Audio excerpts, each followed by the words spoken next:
ಬೆಲೆ ಸಿಗ್ತಾ ಇರಲಿಲ್ಲ. ಅವರ ತಪಸ್ಸು ಇವತ್ತು ಫಲ ಸಿಗ್ತಾ ಇದೆ. ಭಾಳ ವರ್ಷಗಳ ಕನಸಾಗಿತ್ತು ರೈತರಿಗೆ, ಈ ಭಾಗದ ಮುಖಂಡರಿಗೆ, ಭಾಗದಲ್ಲಿ ರೈತರಿಗೆ ವಿಶೇಷವಾಗಿ ಏನೇ ಬೆಳೆ ಬೆಳೆದ್ರೂ ಅದಕ್ಕೆ ಅವ್ರು ಬೆಳೆಯುವಂಥ ಬೆಳೆಗೆ ಬೆಲೆ ಸಿಗ್ತಾ ಇರಲಿಲ್ಲ. ಭಾಳ ಒದ್ದಾಡಿ ವ್ಯಾಪಾರ ಮಾಡಬೇಕಾಗ್ತಾ ಇತ್ತು. ಅಂಥದ್ದು ಒಂದು ಮಾರ್ಕೆಟ್ನ ಮಾಡಬೇಕು ಅಂತ ಒಂದು ಪ್ರಯತ್ನ ಮಾಡಿದಾಗ ತುಂಬ ಕಷ್ಟ ಬಿದ್ವಿ. ಈ ಜಾಗನ ಹುಡುಕಿದ ಮೇಲೆ ಹುಡುಕೋದಕ್ಕಿಂತ ಜಾಸ್ತಿ ಕಷ್ಟಗಳಲ್ಲಿ ಜಾಗನ ಮಾರ್ಕೆಟ್ ಆಗಿ ರೂಪ ತರಬೇಕು ಅಂದರೆ ಇದಕ್ಕೆ ಭಾಳ ಪರಿಶ್ರಮ ಆಯಿತು. ಅಪವಾದಗಳ ಮೇಲೆ ಅಪವಾದಗಳನ್ನ ಎದುರಿಸಿ ಅದಕ್ಕೆ ದೇವ್ರ ಪೂಜೆ ಆಗಬೇಕು ಅಂತ ಅಂದ್ಬಿಟ್ಟು ದೇವ್ರದ್ದೇ ಸಂಕಲ್ಪ ಮಾಡಿ ರೈತರಿಗೆ ಮುಂದೆ ಭವಿಷ್ಯದಲ್ಲಿ ಎಲ್ಲ ರೈತರಿಗೂ ಇಲ್ಲಿ ನ್ಯಾಯ ಸಿಗಬೇಕು, ರೈತರ ದೇಗುಲ ಆಗಬೇಕು. ಯಾರು ಏನೇ ಕಷ್ಟದ ಪರಿಸ್ಥಿತಿಯಲ್ಲಿ ಬಂದರೂ ಅವ್ರಿಗೆ ನ್ಯಾಯ ಸಿಗಬೇಕು, ಬೆಲೆ ಸಿಗಬೇಕು. ಅದಕ್ಕೆ ದೇವ್ರ ಪೂಜೆ ಆಗಬೇಕು ಅಂತ ಎಲ್ಲ ಮುಖಂಡರ ಸಂಕಲ್ಪ ಆಗಿದೆ. ಭೂಮಿ ಪೂಜೆ ಮತ್ತು ಆ ದಿನ ದೇವರದು ಕಲ್ಯಾಣೋತ್ಸವ, ಶ್ರೀನಿವಾಸ ಕಲ್ಯಾಣೋತ್ಸವ ಮಾಡಬೇಕು ಅಂತ ಸಂಕಲ್ಪ ಮಾಡಿದ್ದಾರೆ. ನಮ್ಮೆಲ್ಲ ಮುಖಂಡರ ಒಂದು ಕೋರಿಕೆ ಅದು. ರೈತರು ಈ ಜಾಗದಲ್ಲಿ ವ್ಯಾಪಾರ ವಹಿವಾಟು ಶುರು ಮಾಡೋಕ್ಕೆ ಮುಂಚೆ ದೇವ್ರದ್ದು ಕಲ್ಯಾಣೋತ್ಸವ ಆಗಬೇಕನ್ನುವಂಥ ಒಂದು ಅವರ ಒಂದು ಸಂಕಲ್ಪ, ಆಸೆ ಆಗಿದೆ. ಏನೇನೆಲ್ಲ ವ್ಯವಸ್ಥೆ ಮಾಡ್ತೀವಿ?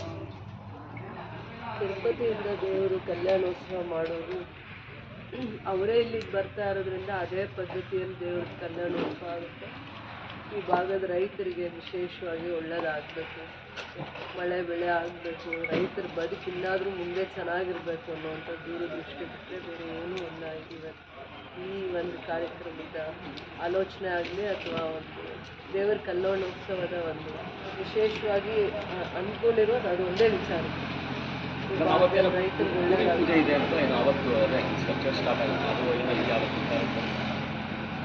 ಆ ದಿನಾನೇ ಭೂಮಿ ಪೂಜೆ ಅಂತಾನೆ ಅಲ್ಲ, ದೇವ್ರದ್ದು ಫಸ್ಟ್ ಕಾರ್ಯ ಆಗುತ್ತೆ. ಅದಾದಮೇಲೆ ಇದಕ್ಕೂ 10 ಕೋಟಿ ಅನುದಾನ ಸರ್ಕಾರ ಕೊಡ್ತಿದೆ.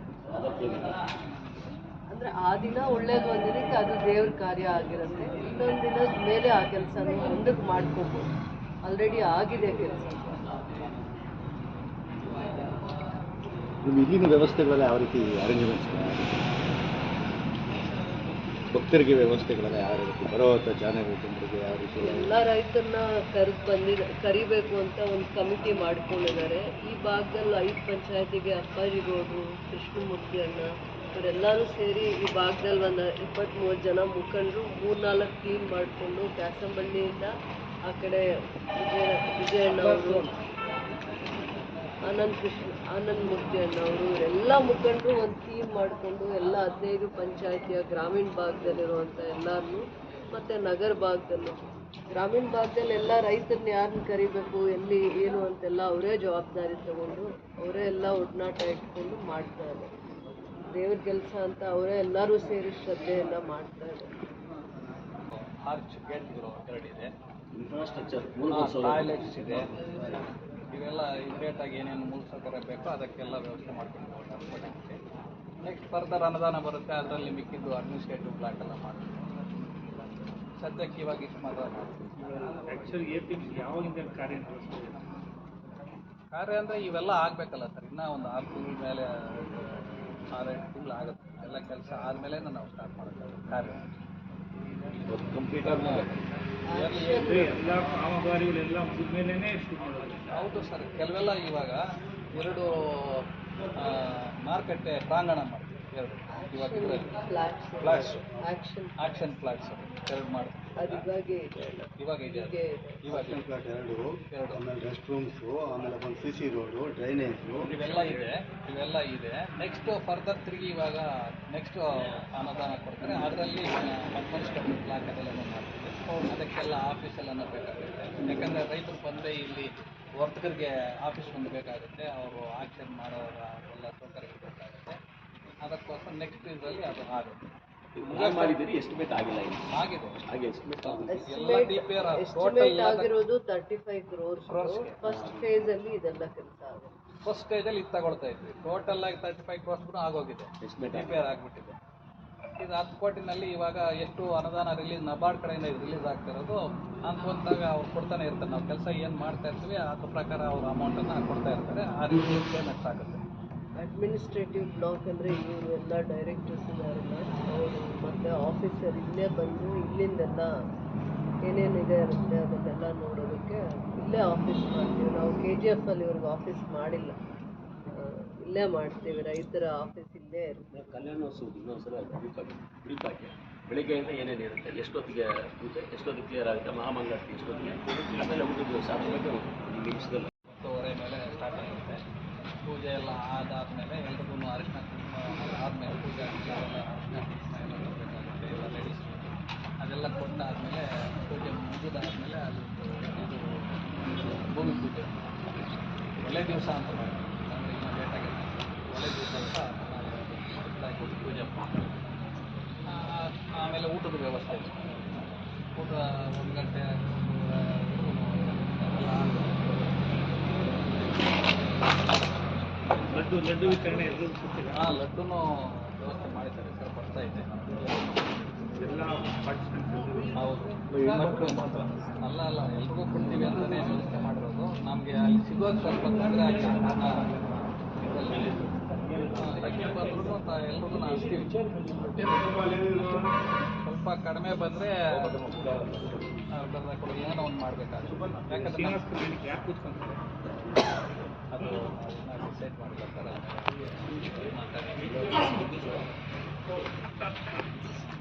ಎಲ್ಲರೂ ಜನರು ಜೋಡಿ ಯಾರು ಬರ್ತಾರೆ ಎಲ್ರೂ ಜೋಡಿ ಕೂತ್ಕೊಳ್ಳೋದಕ್ಕೆ ಏನು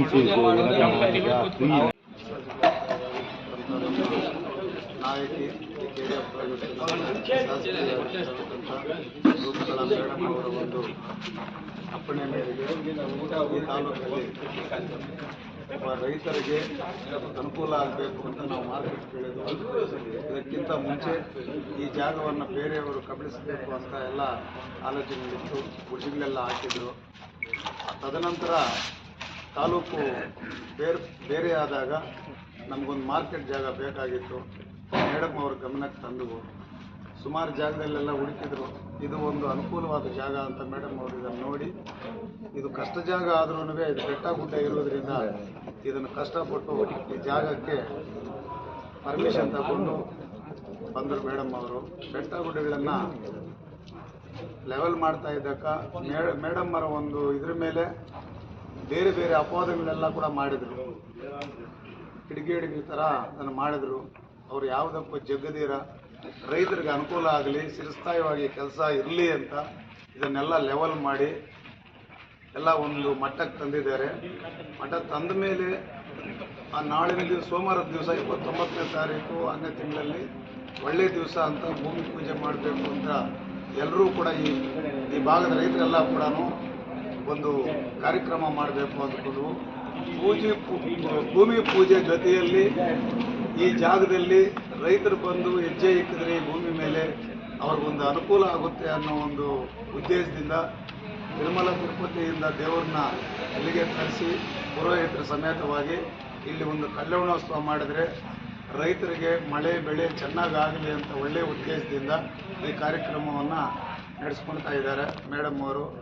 ಅವರಿಗೆ ದೇವರು ಆರೋಗ್ಯ ಭೋಗ್ಯ ಭಾಗ್ಯಗಳೆಲ್ಲ ಕೂಡ ಕೊಟ್ಟು ಅವರು ಅಭಿವೃದ್ಧಿ ಆಗಬೇಕಂತ ನಮ್ಮ ಎಲ್ಲ ರೈತರಲ್ಲಿ ಕೂಡ ಒಂದು ಕಳಕಳಿ ಇದೆ. ಅದರ ಜೊತೆಗೆ ನಾಳಿನ ಕಾರ್ಯಕ್ರಮಗಳು 9:30ಗೆ ಭೂಮಿ ಪೂಜೆ ಇರುತ್ತೆ ಸೋಮವಾರದ ದಿವಸ. ಆಮೇಲೆ 10:30ಯಿಂದ 12:30 ತನಕ ಕಲ್ಯಾಣೋತ್ಸವ ಇರುತ್ತೆ. ಊಟದ ವ್ಯವಸ್ಥೆ ಇರುತ್ತೆ. ಮುತ್ತೈದರಿಗೆ ಅರಿಶಿನ ಕುಂಕುಮ ಬಳೆ ಹೂವು ಬಟ್ಟೆ ಕೊಡ್ತಕ್ಕಂಥ ಕಾರ್ಯಕ್ರಮ ಇರುತ್ತೆ. ನಾವು ಅಂದಾಜು ಒಂದು 8,000ದಿಂದ 10,000ಕ್ಕೆ ಅಂದಾಜು ಮಾಡ್ಕೊಂಡಿದ್ದೀವಿ. ಎಲ್ರಿಗೂ ಕೂಡ ಊಟದ ವ್ಯವಸ್ಥೆ ಇರುತ್ತೆ. ಎಲ್ಲರೂ ವಾಲಂಟ್ರಿಯಾಗಿ ಅವರೇ ಇಲ್ಲಿ ಬರ್ತಕ್ಕಂಥ ಒಂದು ವ್ಯವಸ್ಥೆ ಮಾಡ್ಕೊಂಡಿದ್ದಾರೆ. ನಾವು ಅನೌನ್ಸ್ ಮಾಡ್ತಾ ಇದ್ದೀವಿ, ಅವರೇ ಬರುವ ಒಂದು ನಿರೀಕ್ಷೆ ಇದೆ. ಈ ಥರ ಕಾರ್ಯಕ್ರಮಗಳನ್ನು ನಾಳೆ ಸೋಮವಾರ ನಡೆಸೋಕ್ಕೆ ಎಲ್ಲರೂ ಕೂಡ ಸಿದ್ಧತೆಯಾಗಿದ್ದಾರೆ. ಅಲ್ಲಿ ಓಮಲ್ಲಿ ಕೂತ್ಕೊಳ್ಳೋಕ್ಕೆ ವಾಲಂಟ್ರಿಯಾಗಿ ಅವರು ಜೋಡಿಗಳು ಏನಿರ್ತಾರೋ ಅವ್ರು ಬಂದು ಯಾರೇ ಆಗಲಿ ಎಷ್ಟೇ ಜನ ಆಗಲಿ ಬರೋಕ್ಕೆ ಎಲ್ರಿಗೂ ಕೂಡ ವ್ಯವಸ್ಥೆ ಮಾಡ್ಕೊಂಡಿದ್ದೀವಿ. ಎಷ್ಟಾದರೂ ಬರ್ಬೋದು, ಅದಕ್ಕೆ ಫೀಸ್ ಗೀಸ್ ಏನಿಲ್ಲ. ಫ್ರೀಯಾಗಿ ಅವರೇ ಬಂದು ಭಕ್ತಿಯಿಂದ ಕೂತ್ಕೊಂಡು ಕಾರ್ಯಕ್ರಮವನ್ನು ನೆರವೇರಿಸ್ಕೊಡ್ಬೋದು. ಅದಷ್ಟು ಮಾತ್ರ ಮಾತಾಡೋಕ್ಕೆ ಅವಕಾಶ.